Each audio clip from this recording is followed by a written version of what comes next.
Relay করে শোনানো হলো বাংলাদেশ বেতার সিলেট। এখনই শুনবেন স্থানীয় সংবাদ। আসসালামু আলাইকুম। বাংলাদেশ বেতার সিলেট সংবাদ পড়ছি শাহনাজ পারভীন। সিলেটে নদ নদীর পানি কমছে। আজ সকাল ৯টায় পানি উন্নয়ন বোর্ড সিলেটের তথ্য অনুযায়ী কুশিয়ারা নদীর পানি ফেঞ্চুগঞ্জ পয়েন্টে বিপদসীমার ৮৫ সেন্টিমিটার উপর দিয়ে প্রবাহিত হচ্ছে। নদীর অন্যান্য পয়েন্টে বিপদসীমার নিচ দিয়ে প্রবাহিত হচ্ছে। এতে কুশিয়ারা নদীর তীরবর্তী ঘরবাড়িগুলোতে এখনো পানি রয়ে গেছে। ভোগান্তিতে রয়েছেন তারা। এদিকে সিলেট আবহাওয়া অফিসের তথ্য অনুযায়ী গতকাল সকাল ৬টা থেকে আজ সকাল ৬টা পর্যন্ত ২৪ ঘন্টায় সিলেটে বৃষ্টিপাতের পরিমাণ ১৪.৯ মিলিমিটার ছিল। বন্যা ও পরবর্তী সময়ের কথা বিবেচনায় নিয়ে বিভাগ জুড়ে কাজ করছে স্বাস্থ্য বিভাগের মেডিকেল টিম। পানি বিশুদ্ধকরণ ট্যাবলেট সহ জরুরি ওষুধপত্র বিভিন্ন জায়গায় পৌঁছে দেওয়ার কাজ অব্যাহত আছে। গত ৮ দিন যাবৎ বৃষ্টিপাত কম হয় মৌলভীবাজারের নদ নদীর পানি কমলেও প্রধান ৩টি হাওরের পানি এখনো অপরিবর্তিত রয়েছে। এসব এলাকার বাড়ির আঙ্গিনা, রাস্তাঘাট ও বসতগৃহে এখনো ৩ থেকে ৪ ফুট পানি রয়েছে। ঘরের আসবাবপত্র ও মালামাল রেখে পানিবন্দী লোকজন আশ্রয়কেন্দ্রে যেতে চাচ্ছেন না। ৮০% বাসিন্দা ঘরের ভিতরের বাঁশের মাচা ও চৌকির উপর আশ্রয় নিয়েছেন। জেলার বড়লেখা, জুড়ি, কুলোরা, রাজনগর, শ্রীমঙ্গল ও সদর উপজেলার প্রায় ২ লাখ লোক এখনো পানিবন্দী রয়েছেন। এসব এলাকায় ডায়রিয়া, আমাশা, সর্দি, কাশি, জ্বর, চর্মরোগ সহ নানা ধরনের পানিবাহিত রোগের প্রাদুর্ভাব দেখা দিয়েছে। এ পর্যন্ত বন্যা উপদ্রুত এলাকায় ১২৩টি আশ্রয়কেন্দ্র চালু আছে। এসব আশ্রয়কেন্দ্রে আশ্রিত লোক সংখ্যা প্রায় ৭,০০০। এসব এলাকায় ৫৪টি মেডিকেল টিম কাজ করছে। সরকারি খাবারে ১,৬০০ প্যাকেট শুকনো খাবার, ৩,০০০ প্যাকেট রান্না করা খাবার, ৭৫,০০০ পানি বিশুদ্ধকরণ ট্যাবলেট এবং ২,৫০০ প্যাকেট খাবার স্যালাইন বিতরণ করা হয়েছে। বন্যা পরিস্থিতি উন্নতি না হওয়া পর্যন্ত সরকারি এই সহায়তা অব্যাহত থাকবে। মৌলভীবাজার ওয়েলফেয়ার অ্যাসোসিয়েশন ও জেলা চেম্বার অব কমার্সের উদ্যোগে বড়লেখা, জুড়ি ও কুলাউড়া উপজেলার বন্যা কবলিত বিভিন্ন গ্রামে গতকাল বন্যার্থদের মধ্যে ১২,০০০ প্যাকেট রান্না করা খাবার, ৩,০০০ প্যাকেট শুকনো খাবার, ১,০০০ প্যাকেট শিশু খাদ্য এবং ৬০০ লিটার বিশুদ্ধ পানি বাড়ি বাড়ি পৌঁছে দেওয়া হয়েছে।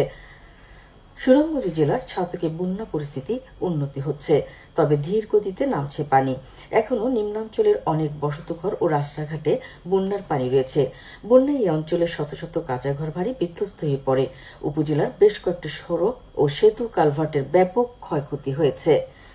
বন্যার্ত পরিবারের জন্য ছাতক পৌরসভা ও ১৩টি ইউনিয়নে সরকারিভাবে ১৫০ টন চাল বরাদ্দ দেওয়া হয়।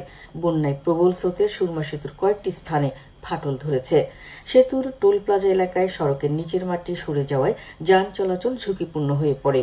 এ কারণে ঝুঁকিপূর্ণ স্থানে সড়ক ও জনবিভাগ লাল পতাকা টানিয়ে রাখে। উপজেলার বেশ কয়েকটি সড়ক ভেঙে গেছে। উপজেলায় অনেক কাঁচা সড়ক বন্যায় নষ্ট হয়ে গেছে। এতে প্রায় ২০ কোটি টাকার ক্ষয়ক্ষতি হয়েছে। বন্যায় বিভিন্ন এলাকার পাকা সড়ক ভেঙে প্রায় ২০০ কোটি টাকার ক্ষতি হয়েছে। ছাতক দুয়ারাবাজার নির্বাচনী এলাকার সংসদ সদস্য মুহিবুর রহমান মালিক বলেন, ইতিমধ্যে সরকার বন্যার্ত লোকজনের জন্য পর্যাপ্ত চাল বরাদ্দ দিয়েছে। বন্যায় ক্ষতিগ্রস্ত রাস্তাগুলো মেরামতের উদ্যোগ নেওয়া হবে। আমাদের সংবাদদাতা জানান, হবিগঞ্জের বন্যা পরিস্থিতি উন্নতি হয়েছে। রাস্তাঘাট ও অধিকাংশ বাড়িঘর থেকে পানি নেমে গেছে। নবীগঞ্জে কুশিয়ারার পানি বিপদসীমার নিচে প্রবাহিত হলেও আজমিরগঞ্জে কালনী নদীর পানি বিপদসীমার ২২ সেন্টিমিটার উপরে প্রবাহিত হচ্ছে।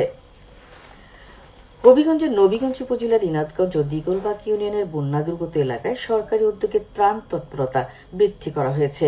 জেলায় বন্যায় ক্ষতিগ্রস্ত লোকজনের জন্য ৫১০ টন চাল এবং ৯ লাখ টাকা বরাদ্দ করা হয়েছে। বিতরণ করা হয়েছে ২,৩০০ প্যাকেট শুকনো খাবার। এছাড়াও নবীগঞ্জ উপজেলার ইনাদগঞ্জের মিজান্স কেয়ার স্কুলের উদ্যোগে ইনাদগঞ্জ সরকারি প্রাথমিক বিদ্যালয়ে ১,০০০ ক্ষতিগ্রস্ত পরিবারের মধ্যে ত্রাণ সামগ্রী বিতরণ করা হয়। চলতি বছরের এইচএসসি ও সমমানের পরীক্ষা আগামীকাল থেকে শুরু হচ্ছে। এবার এইচএসসি পরীক্ষায় প্রশ্নপত্র ফাঁসের গুজব ও নকলমুক্ত পরিবেশে সুষ্ঠু ও সুন্দরভাবে পরীক্ষা গ্রহণের লক্ষ্যে আজ থেকে ১১ আগস্ট পর্যন্ত সকল কোচিং সেন্টার বন্ধ রাখার নির্দেশ দেওয়া হয়েছে। এবার ৯টি সাধারণ শিক্ষা বোর্ড, কারিগরি শিক্ষা বোর্ড ও মাদ্রাসা শিক্ষা বোর্ডের অধীনে এইচএসসি ও সমমানের পরীক্ষার্থীর সংখ্যা ১৪,৫০,৭৯০ জন। এবার কেন্দ্র ২,৭২৫টি ও শিক্ষা প্রতিষ্ঠান ৯,৪৬৩টি। সিলেটের বিয়ানীবাজার উপজেলার ১,০০০ বন্যার্থ মানুষের মধ্যে ত্রাণ সামগ্রী বিতরণ করা হয়েছে। আজ পৌর শহরের একটি হলরুমে এই কার্যক্রমের উদ্বোধন করেন পৌরসভার মেয়র ফারুকুল হক। এ সময় জনপ্রতিনিধি, শিক্ষক, সাংবাদিক ও বিশিষ্টজন উপস্থিত ছিলেন। বিয়ানীবাজার জনকল্যাণ সমিতি ইউকে এই আয়োজন করে। রাসেল ভাইপার কামড় দিলে আতঙ্কিত না হয়ে আক্রান্ত ব্যক্তিকে দ্রুত হাসপাতালে পাঠান শীর্ষক সেমিনার অনুষ্ঠিত হয়েছে গতকাল মৌলভীবাজারের সরকারি উচ্চ বিদ্যালয় অডিটোরিয়ামে। এতে প্রধান অতিথি ছিলেন সংসদ সদস্য জিল্লুর রহমান। বিশেষ অতিথি ছিলেন পুলিশ সুপার মোহাম্মদ মঞ্জুর রহমান ও সদর উপজেলা পরিষদ চেয়ারম্যান মোহাম্মদ কামাল হোসেন।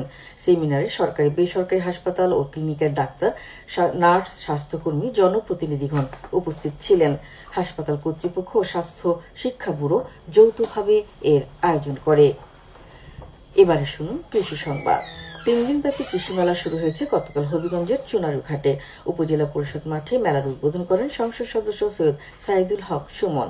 এই সময় উপজেলা পরিষদ চেয়ারম্যান সৈয়দ লিয়াকত হাসান সহ জনপ্রতিনিধি ও বিভাগীয় কর্মকর্তারা উপস্থিত ছিলেন।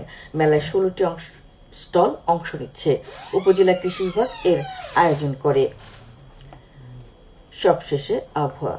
সন্ধ্যা 6টা পর্যন্ত পূর্বাভাসে বলা হয়েছে সিলেট সহ পার্শ্ববর্তী এলাকায় দক্ষিণ দক্ষিণ পূর্ব দিক দিয়ে অস্থায়ীভাবে ঘন্টায় সর্বোচ্চ 60 কিলোমিটার বেগে দমকা থেকে ঝোড়ো হাওয়া বয়ে যেতে পারে। সেই সঙ্গে হতে পারে বৃষ্টি অথবা বজ্রসহ বৃষ্টিপাত। এসব এলাকার নদীবন্দর সমূহকে 1 নম্বর সতর্কতা সংকেত দেখিয়ে যেতে বলা হয়েছে। আজ সিলেটে সূর্যোদয় হয়েছে 5টা 6 মিনিটে এবং সূর্য অস্ত যাবে সন্ধ্যে 6টা 46 মিনিটে। সংবাদ শেষ হলো। আমাদের পরবর্তী স্থানীয় সংবাদ প্রচারিত হবে বিকেল 4টা 30 মিনিটে।